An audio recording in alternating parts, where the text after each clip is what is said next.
I am so sure that a majority of you who are watching, and many of my 300,000 subscribers, watched some, if not all, of Jake Paul versus Mike Tyson. I want to talk about almost like the brilliance of what Jake Paul has managed to accomplish, even though he's really not facing fighters he should be fighting.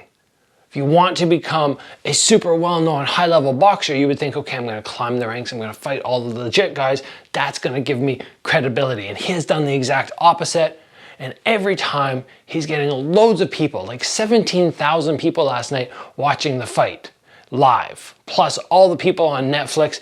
It's pretty wild. But I want to talk first, before we get into his best future opponents and people he called out after the Tyson fight, I want to talk about who he's fought and why, when you look at it, he's really getting no credit for it. So the first couple of guys that he fought, I don't really know. I think one of them is one of the big YouTube influencers who he had his first boxing fight against. Maybe that's Nate Robinson, I don't really know. But let's move on right away to Ben Askren. That was a great move by him, because you have somebody who is so good at wrestling, but really not a good striker. And I say that as somebody who is a high-level striker. When I watched him, I went, wow, it's crazy he went so far. One FC champion when his striking is that bad. And even back then, when I didn't know who Jake Paul was, I went, yeah, there's a potential that he could lose this fight against this influencer. That was a great move. Next, he faces Tyron Woodley.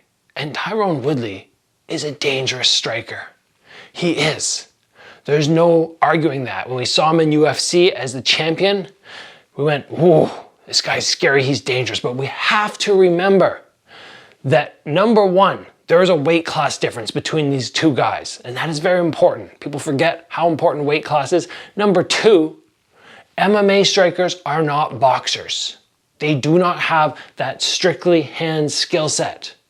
And there is a difference. This is why we see so many people like Max Holloway stating, I'm the best boxer in the UFC. You put Holloway against anybody in his weight class who's in the top 10, he's going to get picked apart in boxing. So while Woodley was a UFC champion, he is not a high-level boxer. And that's why Jake Paul was able to get that win. Next up, he faces Anderson Silva, and so many people are going, oh, he's bit off more than he can chew. There's no way he beats Silva. We just saw him beat Julio Cesar Chavez Jr., which to me seemed pretty impressive, although Chavez had been on a really big decline since his days against fighting Canelo and getting all those wins before that.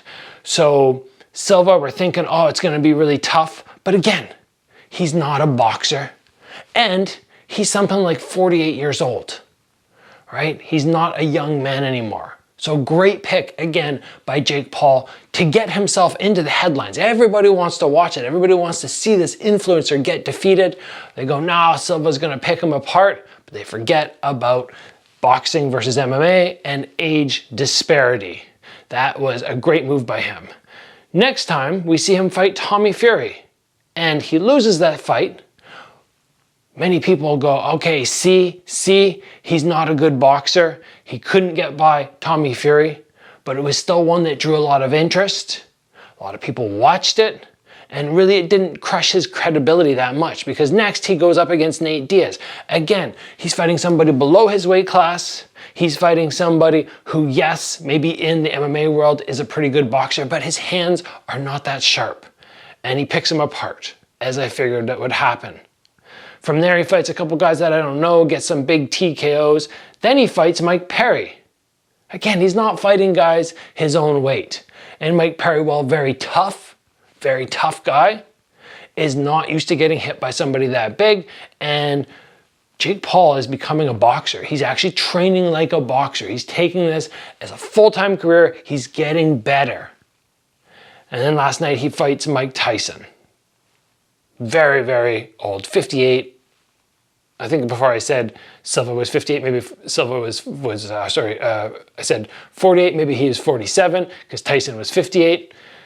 Tyson looked a little bit sluggish after the opening part. You know, he looked good at the beginning, was having trouble finding his range, was kind of jamming himself too close when he did get to that ideal punch range and was not getting counters happening.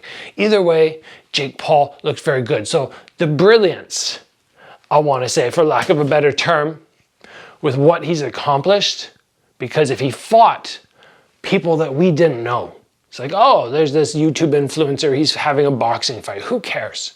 But the way he's done it, he's built up so much credibility. Maybe credibility is the wrong word. So much notoriety that people tune in. They want to see him get beat. He's fighting names we know. He's fighting names we love. And he's beating them. So we keep showing up to see who can beat him now. Who's the next person? It's interesting. So I want to talk now about who he should fight next without having this, post-fight controversy about, yeah, of course he won. Of course Jake Paul won. Like, he fought a 58-year-old. It's impressive he beat Tyson, but there's always an excuse why he's winning. So who can he fight next to actually gain some actual respect from the fighters and the true fans of the world? Let's talk about that. Very quickly, I want to take a moment and let everybody know that we're having a crazy sale on Strike Ready. Stay tuned. I'm going to show you what's happening there. Right now is the perfect opportunity to up your striking skills, both in terms of offense and defense. And why am I going to be able to assist you in improving your striking skills? Well, just like Alex Pereira, I'm a former Glory champion. I have 2 belts with him, and I know what it takes to become a champion. My Strike Ready program is a complete fight system for striking sports. This is the best deal of the year. You will have access to my Strike Ready defense course, my Strike Ready assault course, and our weekly videos in Strike Ready Academy. And if you buy these programs individually, they are valued at $419.86. But for Black Friday and Cyber Monday, you can get all 3 for $99. That's a savings of over $320. This is a limited time offer and only happens once per year. Grab that Strike Ready package and start improving your striking skills at an exponential rate. There is coaching advice here that only a 6-time Pro World Champion and a 2-time Glory World Champion can deliver to you. So after fighting Mike Tyson, they had the post-fight press conference, and they're of course asking Jake Paul, who are you going to fight next? He lists 3 particular fighters. All kind of ridiculous in my mind. He calls out Gervonta Davis. We're talking about a dude who fights at 135 pounds, who's something like 5'6". And yes, his name is Tank because he hits so hard, but there's such a size difference. That would be like putting me against a 115-pound fighter. He's not going to hurt me. And even if he is better, I'm going to have so much range, and when I do hit him, it's going to be like the hardest he's ever been hit in a professional fight. Why would we be talking about that? Gervonta is so much better, but he's so much smaller. Stupid fight to be talking about. He also called out, in a way, Conor McGregor, saying he doesn't want this smoke. Conor McGregor is once again an MMA fighter. He did a good job when we saw him do some sparring and stuff, but he's an MMA fighter.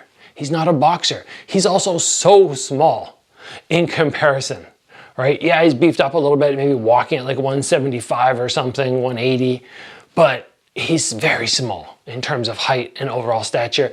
He does not beat Jake Paul just because of that factor, I believe. Both those fights are big money fights. Of course, people are going to show up, they're going to tune in, they're going to watch, but they're dumb. He's also calling out Canelo.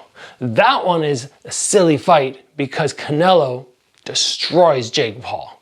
Yes, Jake Paul did a good job last night against Mike Tyson, but defensively, he is not super duper sound. Canelo will have success there, but Canelo is also somebody who's very difficult to land good shots on.